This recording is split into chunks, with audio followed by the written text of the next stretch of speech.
中美贸易战已成白热化，美国总统川普挥舞关税大棒，将中国商品的关税狂飙至145%，彻底掐断了中国出口的命脉。北京则摆出奉陪到底的架势，誓言不向美国低头。然而，这场硬碰硬的对抗，已让中国经济摇摇欲坠，工厂倒闭，失业激增，股市崩盘，普通百姓的苦日子正铺天盖地而来。这不是简单的贸易纠纷，而是一场让中国遍体鳞伤的历史性对决。我们正目睹一个大国在悬崖边挣扎的惨状。贸易战，美国毫不留情。4月9日，川普宣布对中国商品加征125%关税，理由是中国对全球市场缺乏尊重。仅仅一天后，白宫澄清，实际关税高达145%，包括此前因芬太尼问题加征的20%。据彭博社报道，这145%的关税覆盖了几乎所有中国输美商品，从电子产品到服装，无一幸免。相比之下，美国对越南、泰国等国的关税仅为46%和37%。显然，中国是川普的头号靶子。中国迅速反击，4月10日中午12时01分起，对美国商品加征84%关税，试图以牙还牙。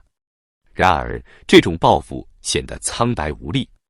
据美国财政部长贝森特在福斯商业频道采访时冷嘲，中国的报复是失败者的操作，他们的经济早已病入膏肓，这只会加速他们的崩溃。数据显示，2024年中国对美出口额占其总出口的17%，约3870亿美元，而145%的关税意味着出口成本翻倍。许多商品卖到美国，还不如直接扔进太平洋。更残酷的是，关税新规还堵死了小额包裹的漏洞。过去，中国电商如 Temu、Shein 靠低价策略席卷美国市场，如今800美元以下商品需缴纳120%关税。6月1日起，每件邮政包裹还将额外征收200美元固定费用。这不仅让中国电商血本无归，也让美国消费者望而却步。上海港的景象令人心寒。4月10日，往美国的货船几乎绝迹，码头堆满滞留货柜，货主只能无奈拉回或贱卖。145%关税如同一记重拳，砸碎了中国沿海出口大省的命脉。浙江、广东、福建等地工厂接连宣布停工放假。福建足信公司发布公告，因美国订单锐减，工人将无薪放假，每周仅发40至50元的生活费。惠州义和家具公司更惨，4月9日起直接放假5天，员工颗粒无收。据财新网报道，中美航线货轮和货机已大面积停航，下周空运至美国的普通货物预计减少90%，物流业几乎瘫痪。这场关税风暴还引发了多米诺骨牌效应。2024年，中国对美贸易顺差高达3200亿美元，支撑了沿海地区数百万就业岗位。如今，顺差化为乌有，工厂倒闭潮一触即发。台商张先生痛心疾首，我认识的工厂老板，有的已经跑路，有的靠贷款硬撑，但银行催债不留情，撑不了几个月。他估计，仅广东一省，2025年将有超50万工人失业，占当地劳动人口的8%。更可怕的是，出口企业转战内销，引发恶性内卷。浙江一家原材料出口商痛诉外贸订单全没了，我们只能做内销，结果把内销市场也卷崩了。大家一起卷到死吧！数据显示，2024年中国内销市场规模仅为6.2万亿人民币，远无法消化出口转内销的庞大产能。价格战让利润微薄，中小企业纷纷破产，经济陷入恶性循环。关税战火迅速烧到资本市场。4月7日，上证指数重挫6.06%，收于3139.45点，创下近年罕见的单日跌幅。深证成指同样惨烈，下跌约 6.5%， 两市近4500只股票飘绿，市值蒸发超5万亿元人民币，堪称血流成河。股民哀鸿遍野，在社交媒体上充斥着绝望的呐喊：血汗钱一夜清零，房子车子全完了。网友散户泪流感叹：这日子没法过了，股市成了绞肉机。面对崩盘，政府的国家队却姗姗来迟。股市暴跌后，中央汇金才宣布增持 ETF， 央行则通过再贷款工具注入5000亿元流动性，试图拉抬指数。然而4月7日的暴跌疑点重重。有分析人士指出，国家队故意放任市场下跌，为低位抄底创造机会。网友股市小白在社交媒体平台怒斥散户血流成河，国家队却在割韭菜，这吃相也太难看了。股市崩盘只是冰山一角。2024年，中国居民储蓄率已降至 28%， 为20年来最低，普通家庭几乎无余钱应对危机。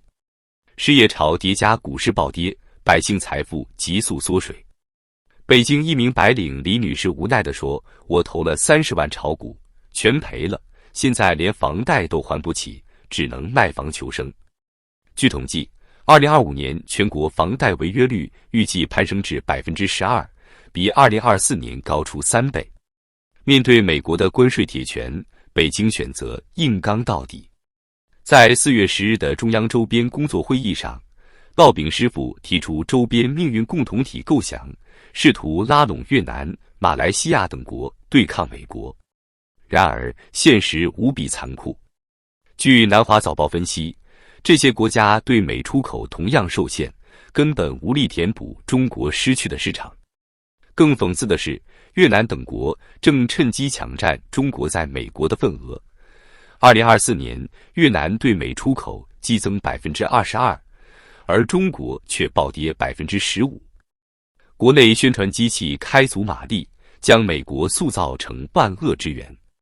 央视每日高喊抗美到底，宣称14亿人民绝不低头。这种爱国洗脑颇为有效，许多民众相信当前的苦日子是美国逼迫的结果，甘愿吃草也要挺住。然而，分析指出，这种强硬姿态的底气在于体制的严密控制，即使经济承压，老百姓的忍耐也能换来表面稳定。内部评估显示，即便中美贸易彻底断绝，靠内循环或许还能撑5年，但代价惨重，经济或倒退20年，生活水平恐跌回上世纪90年代。决策者们高高在上，真正过苦日子的却是普通百姓。网友老王不服在社交媒体平台写道：“上面喊着尊严，我们却连饭都吃不上，这尊严给谁了？”中国试图通过刺激内需弥补出口损失，但这条路几乎是死胡同。2024年，中国消费占 GDP 比重仅为 39%， 远低于美国的 68%。政府更倾向于补贴国企或基建，而不是直接发钱给百姓。据统计，2024年全国社会保障支出仅占财政预算的 14%， 连基本失业救济都捉襟见肘。台商张先生感叹：“老百姓没钱，内需怎么刺激？再发消费券也只是杯水车薪。”网络上一些激进声音呼吁军事冒险，如封锁台湾，甚至直接动武。然而，这种想法既野蛮又不现实。台湾同样是美国关税的受害者，若中国拿台湾出气，只会让国际社会更加孤立。更何况，美军在印太地区的军力部署远超中国。2024年，美国在亚太的军费高达2200亿美元，是中国的2倍。一旦开战，中国不仅无力速胜，还可能引发全面经济封锁，后果不堪设想。对普通中国人来说，真正的灾难才刚刚拉开序幕。沿海工厂倒闭潮将导致失业率飙升。2025年全国失业率预计突破10%，比2024年高出4个百分点。长三角、珠三角这些昔日的世界工厂，如今满目萧条，工人们拖家带口返乡，却发现农村同样无处谋生。河南一名返乡工人刘先生哭诉：城里没活干，乡下也没出路，孩子学费都交不起，只能借高利贷过日子。更令人绝望的是，政府既不发福利，也不提供救济，只要求人民共克时艰。2024年，全国最低生活保障覆盖率仅为 3.2%， 近7000万低收入群体得不到任何支持。与此同时，物价却在飞涨。2025年 CPI 预计上涨 5.5%， 猪肉、蔬菜价格已较去年翻倍。老百姓的日子，正如网友苦命人叹息，以前是勒紧裤腰带，现在连裤子都没得穿了。中美贸易战走到今天，已不再是简单的经济博弈，而是中国存亡的生死之战。145%的关税如同一把利刃，刺穿了中国经济的命脉。北京的硬刚或许保住了面子，却让国家付出了惨痛代价。工厂倒闭，股市崩盘，失业激增，老百姓的血汗钱化为乌有，生活水平一夜倒退数十年。我们正站在历史的悬崖边，目睹一个大国在重压下苦苦挣扎。中国还能撑多久？未来的路又将通向何方？或许只有时间能给出答案。但可以肯定的是，这场贸易战的代价注定由最底层的百姓来承受。145%的关税不仅击垮了中国的出口，更击碎了亿万家庭的希望。